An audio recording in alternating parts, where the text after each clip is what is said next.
Enggak, yang tadi terakhir. Sama tempat ini.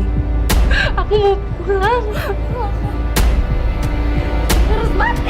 Mati dia yang salah! Semua pasti! Ya Allah!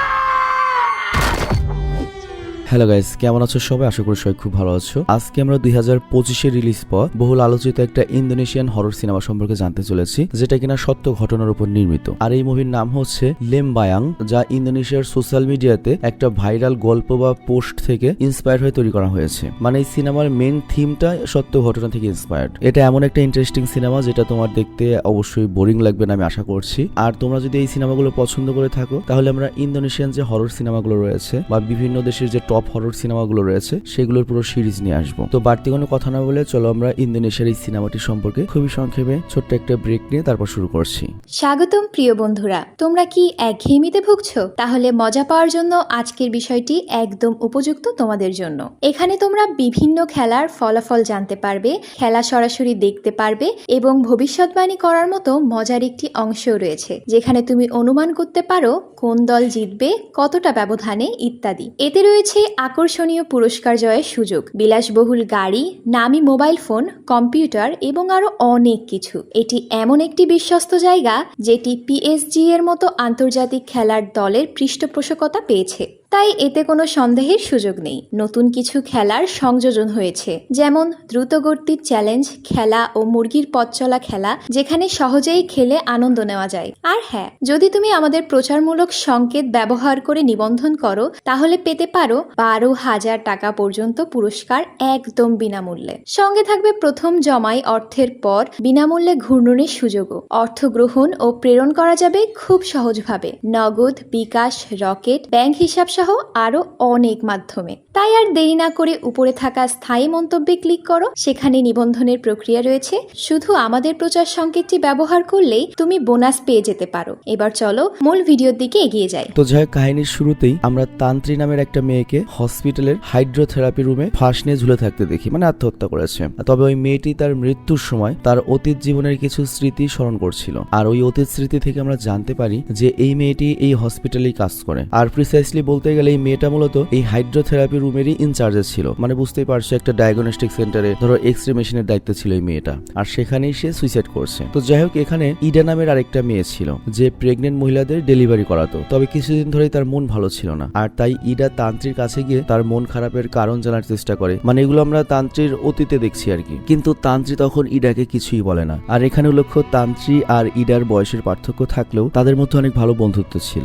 তো এরপর বর্তমানে আসে এবং আমরা দেখি হসপিটালে ইডা যখন একটা মহিলাকে ডেলিভারি করানোর জন্য হাইড্রোথেরাপি রুমে নিয়ে আসে, তখন তান্ত্রীর ডেড বডি ঝুলে থাকতে দেখে এবং সে অনেক ভয় পেয়ে যায়। আর এখানে সিন কাট হয় এবং 5টা বছর সময় চলে যায়। আর এর 5 বছর পরে আমাদের দেখানো হয় যখন আমাদের আরুম এবং পিকা নামের দুটো মেয়ে দেখানো হয়। এবং এখানে লক্ষ্য, এই পুরো সিনেমাতে শুধুমাত্র এই পিকা নামের মেয়েটি, মানে যেটা হিজাব পরা, ওই খালি মুসলিম, বাকি সবাইকে এখানে খ্রিস্টান বা হিন্দু ধর্মাবলম্বী বোঝানো হয়েছে। এটা কেন বলেছে এটা পরে বুঝতে পারবে। তো আরুম আর পিকা দুজনই অনেক ভালো বন্ধু ছিল এবং ওরা দুজন মেডিকেল ইন্টার্নশিপ করার জন্য সেই ল্যাম্বায়ং, মানে এই সিনেমার যে নাম, সেই হসপিটালে যাচ্ছিল। আর ওইটা হচ্ছে সেই হসপিটাল যে হসপিটালে 5 বছর আগে আমরা তান্ত্রীকে সুইসাইড করতে দেখেছিলাম। তো এর মানে হচ্ছে তান্ত্রী বেঁচে নেই এবং এই কারণেই গত 5 বছর ধরে এই হসপিটালটাকে বন্ধ রাখা হয়েছিল, কিন্তু ওই হসপিটালটিকে আবার নতুন করে খোলা হচ্ছে। তো যাই হোক, আমরা দেখতে পাই আরম এবং পিকা এই একটা বাসে করে হসপিটালের উদ্দেশ্যে আসছিল, কিন্তু হঠাৎ করে বাসের মধ্যে আরমের শরীর অসুস্থ হয়ে যায়। সে বমি করতে শুরু করে, যেটা অবশ্যই প্রেগন্যান্সির লক্ষণ। তো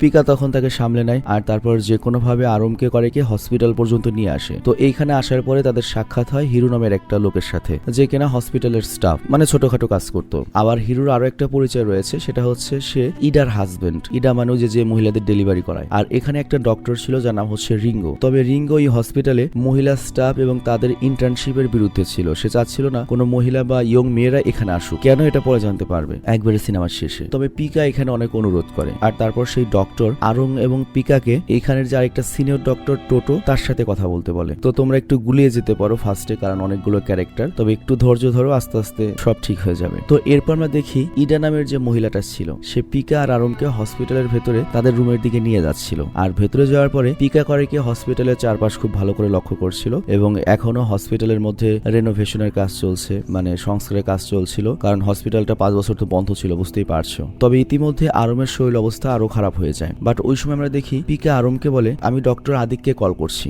আর তখন আমরা আরমের হাতে, মানে ওই মেয়েটার হাতে কিন্তু অ্যাবর্শন পিলস দেখি, যেটা আরম আগে থেকে খেয়ে ফেলেছিল, মানে ও পেটে হয়তো বাচ্চা এসেছে, ওটা নষ্ট করবে। আর এই ওষুধেরই সাইড ইফেক্টস হিসেবে হয়তো তার শরীর খারাপ হয়েছিল, তবে এটা সে এখনো পিকাকে বলেনি। তবে তখনই আরম কাউকে কল করে তার এই প্রেগনেন্সির ব্যাপারে বা অ্যাবর্শনের ব্যাপারে কথা বলছিল, হয়তো তার বয়ফ্রেন্ড হতে পারে। আর এরপর রাতের বেলা আরম করে কি লুকিয়ে বাথরুমের দিকে যাচ্ছিল। তো আরম যখন বাথরুমে যায় তখন এই হসপিটালের যে ডেলিভারি উইমেন ইডা তখন ওই বাথরুমটা পরিষ্কার করছিল। তো এই জন্য আরম করে কি সেই হাইড্রোথেরাপি রুমে চলে যায়, যেই জায়গাতে 5 বছর আগে তান্ত্রী নিজেকে শেষ করে দিয়েছিল। তবে এই রুমটা কিন্তু এখনো সেরকমই রয়েছে, যেমনটা ঠিক 5 বছর আগে দেখানো হয়েছিল। আর সেই সময় আমরা আরমের পেছনে একটা ডেমনিক হাত আসতে দেখি, কিন্তু হঠাৎ করে সেটা আবার গায়েব হয়ে যায়। তো এখানে দুইটা জিনিস মনে হয় আমাদের, যে হয়তো তান্ত্রীর আত্মা এখানে রয়েছে, কিংবা তান্ত্রীর আত্মা বুঝে গিয়েছিল যে আরমের গর্ভে বাচ্চা রয়েছে এবং আরম সেই বাচ্চাটা নষ্ট করতে অ্যাবর্শন পিল খেয়েছে। তো যাই হোক সেসব কথা থাক। তো এইসব অ্যাবর্শন পিল কিন্তু তার কাজ শুরু করে দিয়েছিল, মানে তার গোপনাঙ্গ দিয়ে যে বাচ্চার যে ভ্রূণটা ছিল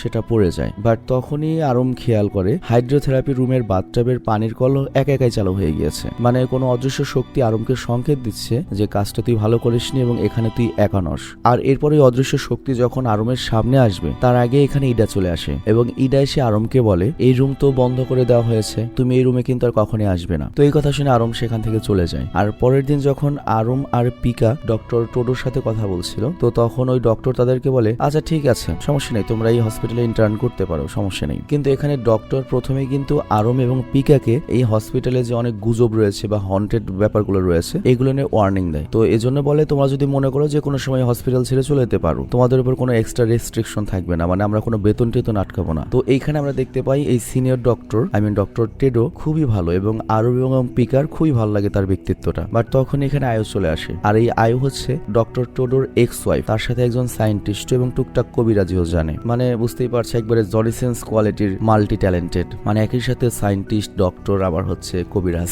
তো যাই হোক আয়ু সেখানে এসে আরমের দিকে অদ্ভুত নজরে তাকিয়ে থাকে, আর তারপর কানে কানে টোডোকে কোনো একটা কিছু বলে সেখান থেকে চলে যায়। আর এটা খুবই ইম্পর্টেন্ট একটা সিন, মানে আরমকে দেখে সে কানে কানে কি বললো এটা আমরা সিনেমার লাস্টে জানতে পারবো। তো আয়ু চলে যাওয়ার পরে সেখানে জ্যাকি নামের একজন আসে, আর সে আরম এবং পিকাকে আয়ুর ব্যাপারে কথা বলতে শুরু করে এবং সে বলে যে আয়ু নিজেও একজন ডক্টর, তার আলাদা ক্লিনিক রয়েছে, তবে তারপরেও সে মাঝে মাঝে এখানে আসে। তো যাই ধীরে ধীরে জনগণ যখন জানতে পারে যে ল্যাম্বায়ু হসপিটাল আবারও চালু হয়েছে, তো এই জন্য আস্তে আস্তে রোগী আসতে থাকে। কিন্তু এই রোগীদের মধ্যেও এখনো সেই আগ্রহটা রয়েছে, তারা জানতে চায় তান্ত্রিক কি হয়েছিল, কেন মারা গিয়েছিল, কেন হসপিটাল বন্ধ হয়েছিল, ইত্যাদি ইত্যাদি। তো এইসব ব্যাপার থেকে পিকাও ওই তান্ত্রিক সম্পর্কে জেনে যায় যে হসপিটাল এর আগে বন্ধ হয়েছিল। তবে তারপরেও পিকা এই ব্যাপারে খুব একটা বেশি মাথা ঘামায় না এবং নিজের কাজে মনোযোগ দেয়। আর এইদিকে আরম এখনো অনেক চুপচাপ আর শান্ত ছিল। আর আজ হসপিটালে আরমের সাথে তার বয়ফ্রেন্ড ডিমাস দেখা করতে আসে। তো ডিমাসের এই বাচ্চাই মূলত আরমের গর্ভে ছিল, আর সেই বাচ্চাই আরম অ্যাবর্শন করেছে।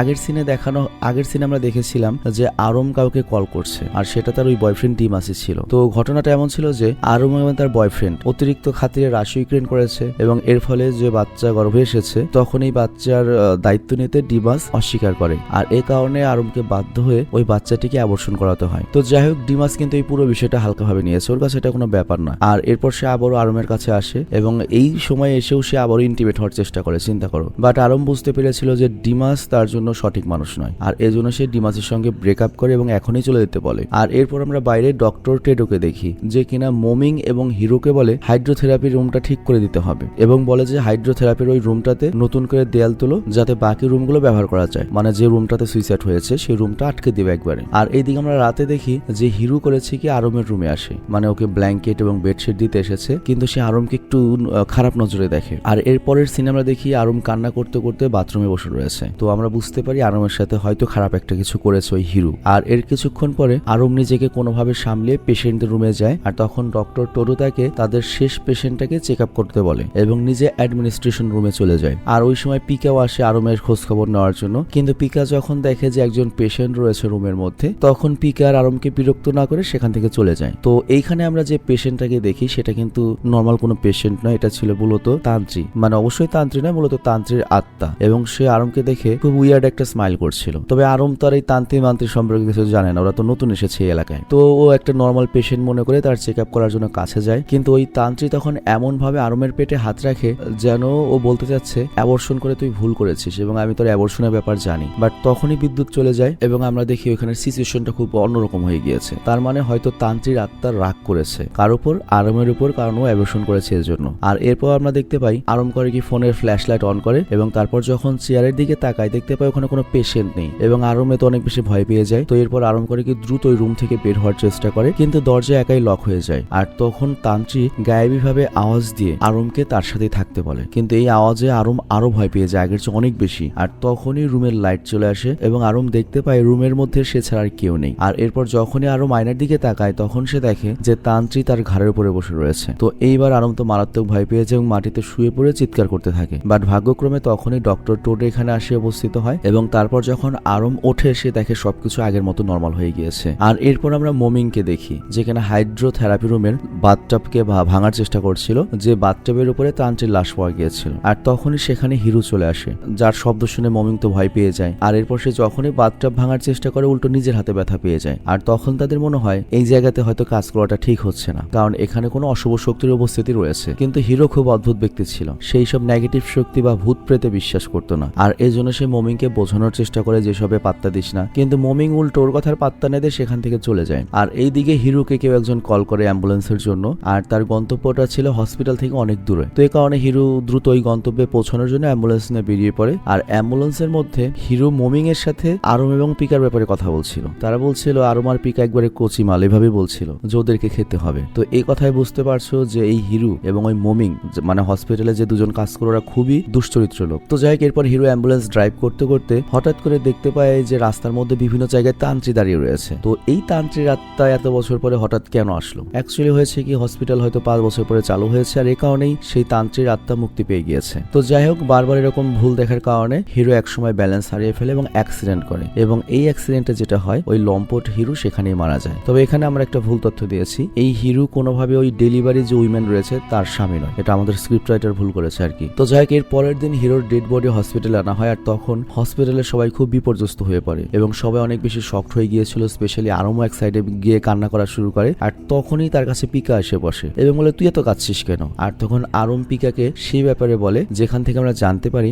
গতকাল রাতে হিরো যখন আরমের রুমে এসেছিল মনে করো কম্বল টম্বল দিতে, তখন সে আরমের পেছনে স্পর্শ করেছিল এবং আরো কিছু করতে চেয়েছিল, কিন্তু তখন আরম ভয় পেয়ে কান্না করতে করতে বাথরুমের দিকে চলে যায়। আর এই সিনটাই আমরা আগে দেখেছি। আর ওই সময় আরম মনে মনে এটাই সৃষ্টিকর্তার কাছে কামনা করেছিল যেন হিরো আজকেই মারা পড়ে, আর সেই চাওয়াটাই পূরণ হয়েছে। বাট এখানে পিকা আরমকে বোঝায় এখানে তোর কোনো হস্তক্ষেপ নেই, এটা একটা কোইন্সিডেন্স। তবে এই ঘটনার পরে পিকা সিদ্ধান্ত নেয় সে এখন থেকে আরমকে নিজের রুমেই রাখবে। আর তারপর আমরা মোমিংকে দেখি, মানে আরেক লোচ্চাকে, যে কিনা হিরোর মৃত্যুর পরে অনেক ভয় পেয়ে গিয়েছিল, মানে এমনিতেও নেগেটিভ আত্মা অনেক বিশ্বাসী করে। আর এদিকে আমরা দেখতে পাই ইডা অনেক দুঃখ পেয়েছে, কিন্তু সে হিরোর চরিত্রের ব্যাপারে জানতো, তবে তার অনেক দায়িত্ব রয়েছে, এই কারণে সে মোমিং এর কাছে গিয়ে হসপিটালের কাজকর্ম একাই পুরো দেখাশোনা করার জন্য মোটিভেট করে। তো মোমিং ও ইডার কথা অনুযায়ী সাহস যুগিয়ে কাজের জন্য হসপিটালের কনস্ট্রাকশন এরিয়ায় চলে যায়। আর সেখানে গিয়ে মোমিং একাই কাজ করছিল, কিন্তু হঠাৎ করে সেখানকার লাইট অফ হয়ে যায় এবং মোমিং হঠাৎ করেই কারো জুতার শব্দ শুনতে পায়, তাও আবার কাঠের জুতার শব্দ। আর সবচেয়ে ভয়ের ব্যাপার হচ্ছে মোমিং এর মনে পড়ে যায় যে এই পুরো হসপিটালে শুধুমাত্র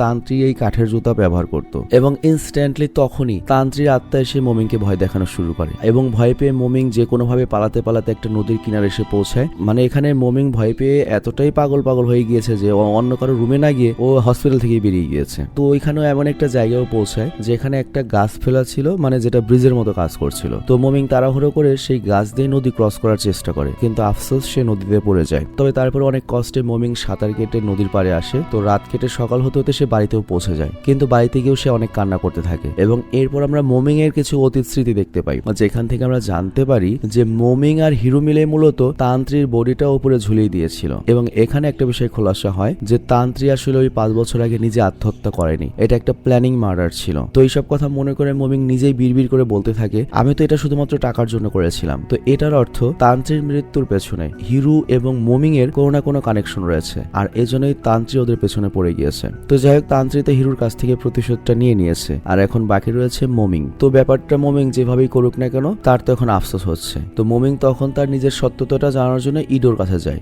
মানে ইডোকে সব খুলে বলবে। কিন্তু আর মমিন যখন ওইখানে যায় সে দেখতে পায় ইডোকে ওই কনস্ট্রাকশন সাইটে রয়েছে। তো ইডোকে ডাক দেয়, কিন্তু ইডো করে কি উল্টো রুমের ভেতরে চলে যায়। তো ও করে কি ইডোর পেছে পেছে যায়। আর তখন মমিন খেয়াল করে রুমের মধ্যে তো আসলে কেউ নেই, তার মানে মমিন ওই তান্ত্রিক জালে ফেসে গিয়েছে। তো এরপর তান্ত্রিক করে কি মমিনকে ভয় দেখিয়ে ওর পিঠের উপরে মেশিন চড়িয়ে দেয়। তো এর ফলে মমিনের পিঠটা সম্পূর্ণভাবে থেতলে একবারে ছিন্ন বিচ্ছিন্ন হয়ে যায় এবং অনেক রক্তক্ষরণের কারণে মমিনের মৃত্যু হয়। আর ওইদিকে আমরা দেখি আরম আজকেও কোনো একটা কারণে বসে কান্না করছিল। তো পিকা আরমকে দেখে দ্রুত করে কি ওকে জড়িয়ে ধরে সান্ত্বনা দিতে থাকে। তো আরম এখানে জানায় আমি ইন্টার্নশিপ ছেড়ে দিতে চাই, বাট পিকা তখন ওকে বোঝায় দেখো আমাদের দুজনের পরিবারই আমাদেরকে সফল দেখতে চাই, তো আমাদের তো হার মানলে হবে না, আমাদের সফল হতেই হবে। তো এরপর মাঝরাতের দিকে যখন পিকার ঘুম ভাঙে সে আরমকে অনেক ভয় পেতে দেখে আর আরমেরও ঘুম ভেঙে যায়। আর সে পিকাকে জানায় ওই দিন যে পেশেন্টটা এসেছিল তার কাছে, লাস্ট পেশেন্ট, ওটা কোনো মানুষ ছিল না, ওটা একটা আত্মা ছিল। আর তাকে আজকে আমি একটু আগে আমার বিছানার নিচেও দেখেছি এবং ওই আত্মাটা আমি যখন ঘুমাচ্ছিলাম সে জিব্বা দিয়ে আমাকে লিক করেছে, কোথায় লিক করেছে এটা আমরা জানি না। তো যাই হোক এরপর আরম আর পিকা দুজনেই যখন এই বিষয়ে কথা বলছিল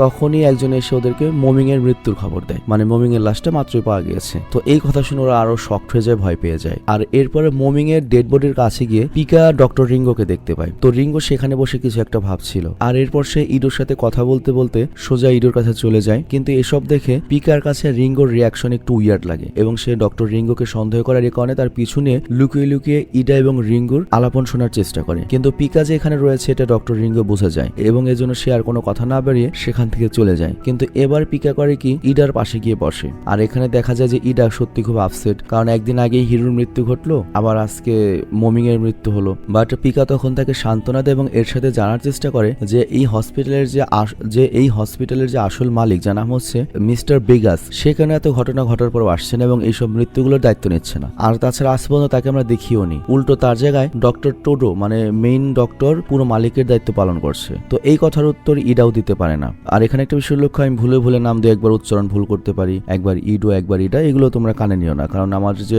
ভিডিও এডিটর রয়েছে আমি যাই বলি না কোনো সঠিক জায়গায় সঠিক ভিডিও তোমাকে দেখিয়ে দেবে। তো যাই হোক এইসব কথাবার্তা যখন চলছিল তখনই পিকা করে কি মিস্টার বেগাসের সম্পর্কে জানতে ইন্টারনেটে সার্চ করে। বাট ইন্টারনেটে মিস্টার বেগাস নামে কিছু ছিলই না, লাগে যেন এই হসপিটালের ওনার অনলাইন থেকে গায়েব, কেউ তার ব্যাপারে কিছু জানে না। তো এরপর পিকা যখন যায় সে দেখতে পায় যে ডিমাস বাইক নিয়ে যাচ্ছে এবং আরম খুব চিন্তিত অবস্থায় বাড়ির বাইরে বসে রয়েছে। তো এখানে মূলত ডিমাস আরমের সাথে কথা বলতে এসেছিল এবং এর আগেও কিন্তু আমরা দেখেছি আরমের সাথে কথা বলার পরে হসপিটালের মধ্যেই কিন্তু জবরদস্তি করেছিল ওকে। তো কিন্তু তখন সে ডিমাসের সাথে ব্রেকআপ করে দেয়। তবে এর ফলে উল্টো ডিমাস রেগে গিয়েছে এবং আরমকেই 12 ভাতারি বা বেশ্যা বলা শুরু করেছে, মানে তুই আরো অনেক ছেলের সাথে ইন্টিমেট হয়েছিস, আমার সাথে হতে সমস্যা কি। তো এইসব কারণে আরমের মনটা খুব খারাপ হয়ে যায়। আর অন্যদিকে ডিমাস যখন নীরব রাস্তা দিয়ে যাচ্ছিল তখন সে তান্ত্রিকের রাস্তার একপাশে দাঁড়িয়ে থাকতে দেখে। আর একটা মেয়েকে রাস্তায় দাঁড়িয়ে থাকতে দেখে তো ডিমাসের মাথা নষ্ট হয়ে যায়। ওর হচ্ছে এমনি চরিত্র খারাপ, তার উপর এত সুন্দর একটা মেয়ে রাস্তায় দাঁড়িয়ে রয়েছে একা। তো সে করে কি খারাপ উদ্দেশ্য নিয়ে তান্ত্রিকে অ্যাপ্রোচ করার চেষ্টা করে আর তান্ত্রিক পটে যায়। আর ডিমাস তো খুব খুশি। তো ডিমাস এখানে তান্ত্রিকে বাড়ি পৌঁছে দেওয়ার বাহানা করে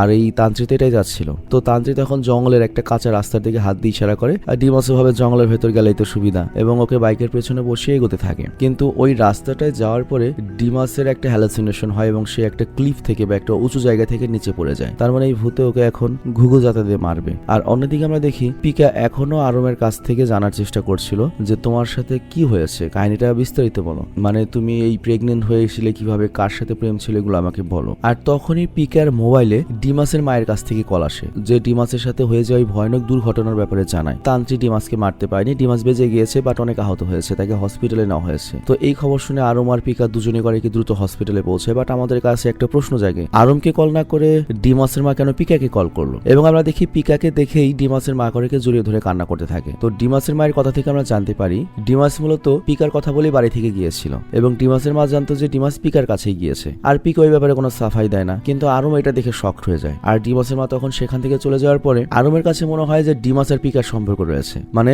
পিকা আর ডিমাস মূলত রিলেশনশিপে ছিল আর ওকে ফাও খাওয়া খেয়েছে, মানে খাঁটি বাংলায় বললাম আমি। তো এইসব কথায় আরম তো একেবারেই ভেঙে পড়ে এবং একাই হসপিটাল থেকে বেরিয়ে যায়। আর পিকা বুঝতে পারে না যে ওর কি হলো এবং চিন্তিত অবস্থায় ফেরত চলে আসে, ওর কিছু ভালো লাগছিল না। তো এরপর আরম যখন পিকার রুমে আসে তখন দেখা যায় সে বৃষ্টির কারণে একদম ভিজে গিয়েছে এবং পিকার সাথে কোনো কথা না বলে নিজের জিনিসপত্র প্যাক করে চলে যেতে লাগে। বাট পেছন থেকে তখন পিকা বলে কি হয়েছে। তো এরপর যখন আরম সব বলে তখন পিকা বলে হ্যাঁ ওর সাথে আমার সম্পর্ক ছিল এবং ওর সাথে আমার অনেক আগেই ব্রেকআপ হয়েছে, কারণ ও সবসময় আমার সাথে ফিজিক্যাল হতে চাইতো, আমার দেহ ইউজ করতে চাইতো, এই জন্য আমি ওর সাথে ব্রেকআপ করে দিয়েছিলাম। এগুলো তো অনেক বছর আগের কথা, আর তখন আমি হিজাব পরাও শুরু করিনি। তো এই কথা শুনে আরম অনেক রেগে যায় এবং অ্যাগ্রেসিভ হয়ে যায় এবং বলে তোমরা মুসলিম মেয়েরা তো খালি হিজাব পরো এই জন্য যাতে তোমাদের হিজাবে আড়ালে তোমরা পাপ লুকাতে পারো। তো এইটা শুনে তো পিকা রেগে যায় এবং ওদের তর্কাতর্কির একটা পর্যায়ে আরম অজ্ঞান হয়ে যায়। তবে আমরা এখানে বুঝতে পারি যে মূলত ধোকা দিয়েছে হচ্ছে ওই ছেলেটাই, যে প্রথমে পিকার সাথে সম্পর্ক ছিল, পরে আবার পিকার বান্ধবীকে টার্গেট করেছে, কিন্তু ওর বান্ধবী তো আবার কাউকে বলেনি যে ডিমাসের সাথে আমার সম্পর্ক। তো এখানে পিকার আলটিমেটলি কোনো দোষ নেই। তো যাই হোক, অতিরিক্ত মেন্টাল ব্রেকডাউনের ফলে আরমের অবস্থা তো খারাপ হয়ে গিয়েছে, এতটাই খারাপ যে তাকে হসপিটালে ভর্তি করা হয়। আর সেখানে আরমের মা আসে এবং আমরা দেখতে পাই সে অনেক দুশ্চিন্তা করছিল।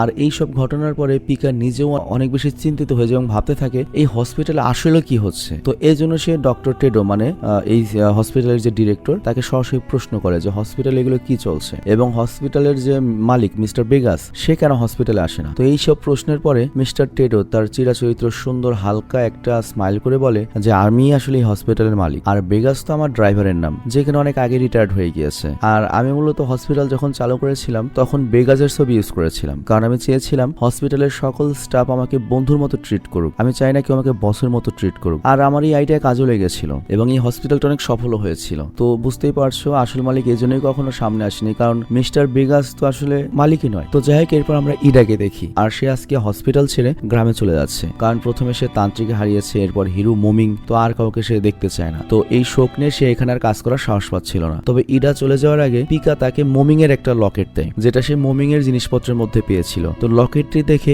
ইডার একটা কথা মনে পড়ে, অ্যাকচুয়ালি মোমিং যখন কোনো ভুল করে সেই ভুলটা সে যখন মুখে স্বীকার করতে পারতো না, সেই ভুলের ক্ষমা চেয়ে সে করতে কি লকেটের মধ্যে একটা নোট রেখে দিত, তাহলে সে যদি মারা যায় বা কোনো কিছু হয় ওই লকেট থেকে মানুষ জানতে পারে এবং ক্ষমা করতে পারে ওকে। তো ইডা যখন সেই নোটটা দেখে সে কান্না করতে থাকে এবং নোটটা সেখানে ফেলে দেয় এবং চলে যায়। আর এরপর পিকা যখন সেই নোটটা হাতে নেয় সে দেখতে পায় ওখানে তান্ত্রীর নাম লেখা ছিল, আর এই তান্ত্রী হচ্ছে সেই তান্ত্রী যে 5 বছর আগে এখানে সুইসাইড করেছিল। তো পিকাও বুঝতে পারে তার মানে তান্ত্রীর সাথে কোনো একটা অন্যায় হয়েছিল। তো যাই হোক, ওই নোট থেকে পিকা তান্ত্রীর নাম জানার পরে সে করে কি রাতে নিজের রুমে সে ইন্টারনেট থেকে হসপিটালের যে তোমার ডাটাবেজ রয়েছে সেখানে সার্চ করে। আর পিকা তখন ইন্টারনেটে একটা ছবি দেখতে পায় যেখানে ডক্টর রিঙ্গো আর তান্ত্রী একসাথে ছিল, এবং পিকা যে তান্ত্রীর ব্যাপারে কৌতূহলী হয়ে ইন্টারনেটে সার্চ করছে এই বিষয়টা কিন্তু ডক্টর রিঙ্গো পেছন থেকে দেখতে পায়, কিন্তু পিকা এটা দেখতে পায় না। তবে পিকা মনে মনে ধরে নেয় হসপিটালে যা কিছু হচ্ছে এসবের পেছনে নিশ্চয়ই রিঙ্গোর কোনো হাত রয়েছে। তো এই কারণে সে ডক্টর রিঙ্গোর উপর নজর রাখতে শুরু করে। তো এরপরে কে হয় একদিন ডক্টর রিঙ্গো যখন তার ব্যাগ ডেস্কের উপর রেখে বাইরে যায় তখন পিকা করে কি রিঙ্গোর ব্যাগ চেক করে এবং সেখানে একটা নিউজ পেপারের কাটিং পায়, যে নিউজ পেপারে তান্ত্রীর আত্মহত্যার ব্যাপারে জার্নাল প্রকাশ করা হয়েছিল। আর এরই সাথে ডক্টর রিঙ্গোর ব্যাগে একটা ডায়েরিও ছিল যেখানে তান্ত্রী সহরও অনেক মেয়েদের চুলের স্যাম্পল রাখা ছিল, এমনকি ওখানে আরমের চুলেরও স্যাম্পল রাখা ছিল। তো এগুলো দেখে পিকা তো অনেক ভয় পেয়ে যায় আর তারপর সে ডায়েরিটা নিয়ে রুমের মধ্যে লুকিয়ে পড়ে। আবার এইদিকে ডক্টর রিঙ্গো যখন রুমে ফিরে আসে সে বুঝতে পারে তার ব্যাগে কেউ হাত দিয়েছিল এবং সে ব্যাগের মধ্যে তার ডায়েরিটা খুঁজে পায় না। তো সে করে কি তার ডায়েরিটা এদিক ওদিক খুঁজতে ব্যস্ত হয়ে পড়ে আর পিকা সেই সুযোগ পেয়েই নিজেকে বাঁচিয়ে নিয়ে সেখান থেকে বেরিয়ে যায়। আর বাইরে যাওয়ার পরে এই হসপিটালের যে ডিরেক্টর টেডো সে পিকার সামনে চলে আসে এবং পিকাকে জিজ্ঞাসা করে, হেই তুমি ডক্টর রিঙ্গোর রুম থেকে কি চুরি করে পালাচ্ছ? তো পিকা তখন ডক্টর টেডোর কাছে সাহায্য চায়, কারণ ওর কাছে মনে হচ্ছে ডক্টর রিঙ্গোই তান্ত্রিকে মেরেছে এবং এই ডায়েরি দিয়েই সেটা প্রমাণ করা সম্ভব। তো এরপর হসপিটালের ওনার টেডো কিছু একটা ভাবে এবং পিকাকে নিয়ে একটা নিরিবিলি পরিবেশে আসে। আর সেখানে এসে টেটো করে কি পিকাকে তান্ত্রীর ব্যাপারে বলতে শুরু করে। তো এখানে টেটো বলে তান্ত্রী আগে এই হসপিটালে কাজ করতো, তার ব্যবহার অনেক ভালো ছিল, অনেক ভালো স্বভাবের মেয়ে ছিল, কিন্তু একদিন হঠাৎ করে অজানা কারণে হসপিটালের মধ্যে সে আত্মহত্যা করে। আর এই ঘটনার পর থেকে মূলত হসপিটালকে বন্ধ রাখতে হয়েছিল, কারণ এরপর থেকে যেটা হয়েছে হসপিটালে যারা আসতো তারা নাকি এখানে খারাপ ফিল করতো এবং জনগণের কাছে এটা একটা হন্টেড জায়গা হিসেবে পরিচিত হয়ে গিয়েছিল। এমনকি আমি নিজেও দেশের বাইরে চলে গিয়েছিলাম। আর এর 5 বছর পরে আমি যখন দেশে ফিরে আসি তখন আমার কাছে মনে হয় আবারও হসপিটালটা চালু করা উচিত, কিন্তু এখনো যেহেতু এসব হচ্ছে তার মানে হচ্ছে হয়তো ওদের কথাই সত্য, তান্ত্রীর আত্মা এখনো এই হসপিটালের মধ্যেই রয়েছে আর এসবের মধ্যে তোমার বান্ধবী আরম সুরক্ষিত নয়। তো এর জন্য টেডো গাড়ি কি পিকাকে সাথে নিয়ে আরমকে নিয়ে ইডার বাড়িতে রেখে আসে যেখানে আরম সুরক্ষিত থাকবে। তো যাই হোক, সেখানে রাতে যখন আরম ঘুমিয়েছিল তখন সে স্বপ্নে দেখে যে তান্ত্রী তার ঘরের পাশেই কবর খুঁড়ছে আর ঠিক তার পাশেই ইডা আর তান্ত্রী বসেছিল, মানে এখানে তান্ত্রীকে ডাবল বার দেখাচ্ছে। তো ইডা তান্ত্রীকে কোন একটা কিছু নিয়ে সান্ত্বনা দিচ্ছিল, কিন্তু ওইদিকে আরেক তান্ত্রী বড় একটা কবর খুঁড়ে রেখেছিল। আর একটু পরেই হঠাৎ করে ওই তান্ত্রিকরিকে আরমকে ওই কবরের মধ্যে টানতে শুরু করে। আর এরপর স্বপ্নের বাইরেও আমরা দেখতে পাই বাস্তবেও আরমের শরীর ঝাঁকুনি দিতে শুরু করে, তার মানে তান্ত্রীর আত্মা আরমকে পজেস্ট করার চেষ্টা করছে। তো এরপর যখন পিকার ঘুম ভেঙে যায় সে দেখে রুমের মধ্যে আরম নেই,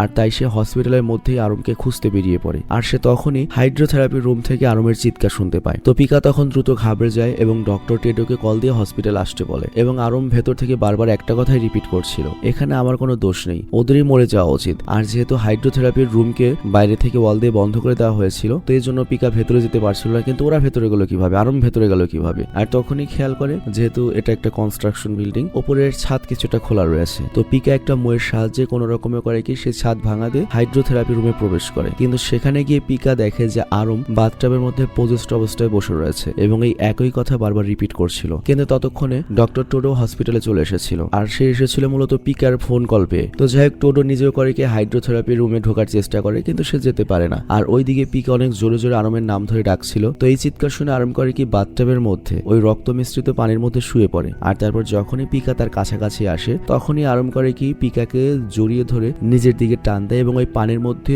চুবিয়ে ধরে এবং বলে, দেখ কিছু একটা দেখ। আর তারপরে পিকা চলে যায় সেই সময় যখন তান্ত্রিক বেঁচে ছিল, অর্থাৎ 5 বছর আগে। তো এখন সিনেমা চলে যায় ফ্ল্যাশব্যাকে এবং এই পুরো সিনেমার আসল টুইস্ট আমাদের সামনে আসে। তো পিকা ওই সময় গিয়ে দেখে যে প্রথম থেকে এই হসপিটালের যে ওনার, যাকে আমরা ভালো মনে করছি মুসালা হনুমান, ওই টোডোর খারাপ নজর ছিল হচ্ছে তান্ত্রির উপর। মানে পিকা যে টোডোকে ভালো মানুষ মনে করেছে, এটা স্রেফ তার মুখোশ। তো এরপর পিকা দেখে যে টোডো তান্ত্রিক ড্রিঙ্কসে কিছু মিশিয়ে তান্ত্রিকে খাওয়ায়, আর এর ফলে তান্ত্রিক অজ্ঞান হয়ে যায় এবং তারপর টোডো করে কি তান্ত্রির সাথে খারাপ কাজ করে। আর তারপর তান্ত্রিক এসে হুমকিও দেয়, এই ব্যাপারে কাউকে যদি কোনো কিছু বলো তোমাকে মেরে ফেলা হবে। আর এই কারণে মৃত্যুর আগে তান্ত্রি এত দুশ্চিন্তায় ছিল। আর তান্ত্রি এই ব্যাপারটি ইডাকে অনেকবার বলারও চেষ্টা করেছে কিন্তু বলতে পারেনি। আর এইদিকে টোডো যখন জানতে পেরেছে যে তান্ত্রি এই ঘটনা ইডার সাথে বলার চেষ্টা করেছিল, তখনই সে করে কি ওকে হাইড্রোথেরাপি রুমের মধ্যে বাথটাবে চুবিয়ে মেরে ফেলে। আর তারপর হিরো এবং মমিনকে দায়িত্ব দেওয়ার বডি এমন ভাবে ঝোলাবি যাতে দেখে মনে হয় ও আত্মহত্যা করেছে। তবে এখানে উল্লেখ্য, ওকে যখন ডুবানো হয়েছিল তখনও মারা পড়েনি, গলায় ফাঁস পড়ার পরেও মারা গিয়েছিল। তো এই কারণে সবাই বিশ্বাস করে নিয়েছে যে তান্ত্রি নিজে আত্মহত্যা করেছে। মানে তান্ত্রি যে পানিতে ডোবার পরেও বেঁচে ছিল, এটা আসলে টোডোর জন্য আরো ভালো হয়েছে। পোস্টমর্টম এসেছে যে ডুবে মরেনি, ও ফাঁসে মরেছে। আর তখন ইডা মূলত এই রুমে এসে তান্ত্রিকে ওই অবস্থায় দেখতে পায়। তো ইডাও একটা সাক্ষী ছিল, তো এই কারণে সবাই ধরে নেয় তান্ত্রি আত্মহত্যা করেছে। কিন্তু তোমরা নিশ্চয়ই বুঝতে পেরেছো যে তান্ত্রির সাথে কি হয়েছিল, কেন হিরো এবং মমিনকে তান্ত্রি আত্মা মেরে ফেলেছে। তো এরপর সিন আবারও বর্তমানে ফিরে আসে, যেখানে আমরা দেখতে পাই আরম পিকাকে এখনো পানির মধ্যেই তো চেপে রেখেছিল, কিন্তু হঠাৎ করে সেখানে কোনোভাবে টেডো চলে আসে আর সে আরমকে জোরে একটা থাপ্পড় দিয়ে বেহুশ করে দেয়। আর তারপর পিকা পানি থেকে উপরে উঠতেই এত কিছু জানা সত্ত্বেও টোডোর সামনে খুব নর্মাল বিহেভ করে আর আরমকে সাহায্য করে সেখান থেকে নিয়ে যেতে বলে। আর তখন আরম করে কি পিকার কারের কাছে গিয়ে ধীরে ধীরে বলে, এই হসপিটালে আসার পরে আমাকে রেপ করা লোকটিও এই টোডোই। মানে আরমের সাথে সেকেন্ড টাইম যে খারাপ ঘটনা ঘটেছিল ওইটা ওই টোডোই করেছিল। মানে আমরা আরমকে দেখলাম না বাড়ির সামনে বসেছিল, ওর বয়ফ্রেন্ড গিয়েছে, ওই বয়ফ্রেন্ড আসার আগে আবার এই টোডোই ওকে এই কামটা করেছে। এবং টোডো আরমকে হুমকিও দিয়েছিল যদি আরম এই ব্যাপারে কাউকে জানায় ওকে প্রাণে মেরে ফেলবে। তো পিকা তখন সব বুঝতে পারে কিন্তু কোনো রিয়াকশন করে না, জাস্ট চুপে চুপে এখান থেকে বেরোতে যাচ্ছিল। কিন্তু পেছন থেকে টোডো বুঝে গিয়েছিল যে আরম পিকাকে সব বলে দিয়েছে। তো এই জন্য সে আরমের উপর এবার হামলা করে বসে এবং পিকার হাতেও স্ট্যাপ করে এবং তারপর সে পিকাকেও রেপ করতে যাচ্ছিল সিরিয়াসলি। মানে এই টোডো হারামজাদার মানে কত গোলায় ভাই। তবে ভাগ্যক্রমে তখনই এর মধ্যে ডক্টর রিঙ্গো চলে আসে এবং পেছন থেকে টোডোর গলায় একটা তার দিয়ে পেঁচিয়ে ওকে বেহুশ করে দেয়। আর তখন পিকা ডক্টর রিঙ্গোর কাছে ক্ষমা চায় ভুল বোঝার জন্য। আর এখানে আমরা সত্যটা জানতে পারি যে ওই তান্ত্রি মূলত ডক্টর রিঙ্গোর প্রেমিকা এবং ফিয়ন্সি ছিল, মানে হবু বউ, এক অপরকে অনেক ভালোবাসতো। আর তান্ত্রি যখন মারা গিয়েছিল তখন সে প্রেগনেন্ট ছিল, মানে পোস্টমর্টম রিপোর্ট এসেছে, যেটা অনেক শকিং নিউজ। আর এর জন্যই স্পেশালি তান্ত্রির আত্মা কিন্তু শুধুমাত্র আরমের উপরেই প্রভাব করছিল এবং ওকেই বাঁচাতে চাচ্ছিল, কারণ ও প্রেগনেন্ট ছিল এবং একই ঘটনা ঘটেছিল ওর সাথে। এবং আরম যখন অ্যাবর্শন করে এসেছে তখন ওই তান্ত্রির আত্মা অনেক দুঃখ পেয়েছিল। তো যাই হোক, এরপর ডক্টর রিঙ্গো পিকাকে বলে, তবে তান্ত্রির পেটে যে বাচ্চাটি ছিল সেটা হয়তো আমার নয়, টোডোর ছিল। আর এই ব্যাপারে আমি পুলিশকে খোঁজও নিতে বলেছিলাম, কিন্তু টোডো ছিল অনেক ধনী, সে পুলিশকে অনেক টাকা ঘুষ দিয়ে ইনভেস্টিগেশন বন্ধ করে দিয়েছিল। তো এখন আমাদের কাছে খটকা লাগে যে এই বেচারা তাহলে তার ডায়েরিতে এত আলাদা আলাদা মেয়েদের চুলের স্যাম্পল কেন রেখেছিল। মূলত এই স্যাম্পলগুলো এই কারণেই রেখেছিল, দেখো তান্ত্রি তো মারা গিয়েছে, ওর লাশ তো দাফন কাফন হয়ে গিয়েছে, কেস ক্লোজ হয়ে গিয়েছে, কিন্তু তান্ত্রির পেটে যে বাচ্চা ছিল সেটা ডিএনএ কিন্তু রয়েছে এবং সে তান্ত্রির চুল কিন্তু রেখে দিয়েছে। তো ওই ডিএনএ দিয়েও কিন্তু মূলত বের করা সম্ভব যে ওইটার বাবার টোডো কিনা, মানে পরপ্রমাণ করা সম্ভব। আর এছাড়াও সে আরো কিছু মেয়ের স্যাম্পল রেখেছিল যাতে ভবিষ্যতে সেটা কাজে লাগানো যেতে পারে। মানে এই বিষয়টা তো বেশি ক্লিয়ার করা হয় নাই, তবে আমরা এটা বুঝতে পারি টোডো যেহেতু ধনী ছিল, শক্তিশালী ছিল, পুলিশের সাথে অনেক বেশি সক্ষতা ছিল, এই কারণে সেইগুলো সব ইচ্ছা মতো অকাম কোকাম করতে পারতো। কিন্তু ডক্টর রিঙ্গো আস্তে আস্তে অনেক প্রমাণ নিয়ে এগোচ্ছিল। সে খুবই সাধারণ নম্র ভদ্র একজন মানুষ, তবে বদনামের ভয়ে টোডোর বিরুদ্ধে কিছুই করতে পারেনি। কারণ ডক্টর রিঙ্গোকে দেখে আমরাই বুলেন মনে করছিলাম আর টোডোকে দেখে আমরাই মনে করেছিলাম ভালো মানুষ। এবং সিরিয়াসলি দুনিয়া এইভাবেই চলছে, যাকে ভালো মনে হয় ওই হালাই খারাপ, যাকে বেশি সিরিয়াসলি যাকে বেশি ভালো মানুষ মনে হয় ওইটাই খারাপ হয়ে থাকে, মানে আর কি দেখে ভালো যেটাকে মনে হয়। তো যাই হোক, এখন তান্ত্রির আত্মাকে কিভাবে মুক্তি দেওয়া যায় এটার জন্য তারা ভাবে যে তান্ত্রির ওই হাইড্রোথেরাপির রুমকে সম্পূর্ণভাবে চেঞ্জ করা যায়, এটা নিয়ে হয়তো তারা মুক্তি পাবে, এটা দিয়ে হয়তো তান্ত্রিক মুক্তি পেতে পারে। তো ওরা যখন এসব নিয়ে কথা বলছিল তখনই পেছন থেকে ডক্টর টেডো উঠে যায় এবং রিঙ্গোকে খুব খারাপভাবে 2বার স্ট্যাব করে। আর তারপর ডক্টর টেডো ডক্টর রিঙ্গোকে জ্বালানোর জন্য বা খ্যাপানোর জন্য বলে, তান্ত্রীর পেটের বাচ্চাটা আমারই ছিল রে। আবার ওইদিকে তখন পিকা আরমকে বাঁচানোর জন্য সেখান থেকে পালানোর চেষ্টা করে, কিন্তু টোটো আরো কিছু মেডিকেল টুলস হাতে ওদের পিছু নেয়। কিন্তু পিকা আর আরম ততক্ষণে বাইরে এসে অন্য একটা সেফ জায়গায় লুকিয়ে পড়ে, কিন্তু টোটো সেখানেও চলে আসে এবং টোটো ওদেরকে খুঁজতে খুঁজতে জোরে জোরে বলতে থাকে যে এসব আমার কাছে নতুন নয়, আমি সর্বপ্রথম নিজের বাবাকে হত্যা করেছিলাম, কারণ আমার বাবা অনেক বেশি অ্যাবুজিভ ছিল। সে প্রথম থেকে এরকম আমি যেরকম করতাম সেরকমই করতো, অ্যাবিউজ করা তার সব হয়ে গিয়েছিল। সে বাইরেও মহিলাদের অ্যাবিউজ করতো, মানে ওর বাবাও এরকম বড় লোক ছিল, হসপিটাল ছিল, নার্স ছিল, তাদের সাথেও যা করতো বাড়ি এসেও মার সাথে এরকম জোর করে সম্পর্ক স্থাপন করতো। আর এই বিষয়গুলো দেখতে দেখতে সেও এরকম সাইকো হয়ে গিয়েছে এবং আমাদের কাছে মনে হয় এই ডক্টর টেডো ডিভোর্সও হয়েছে হয়তো এই কারণেই। তো যাই হোক, এরপর টেডো বলে,